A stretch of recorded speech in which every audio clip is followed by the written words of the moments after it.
Hello, welcome back to the channel. In this video, I explain PITCHBOOK app review to see with what you're using. So to get started with a quick in-depth review about this platform, which is PITCHBOOK.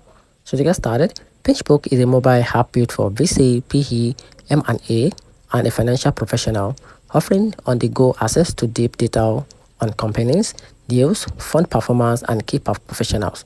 It features a clean, intuitive UI, robust search filters, customizable alert, and fast data export, making it easy to track market activities and build reports from your phone.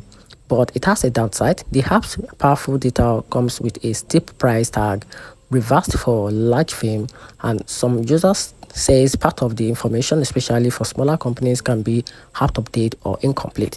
There's also a learning curve to build and out-of-date customs queries, occasional slow loading of big data set, and some infrastructure with a billing practice, including a misleading free trial.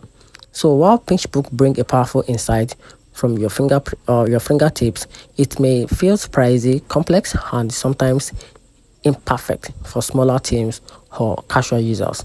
And that's it. So let me know in the comment section what you think about this platform. And that's it.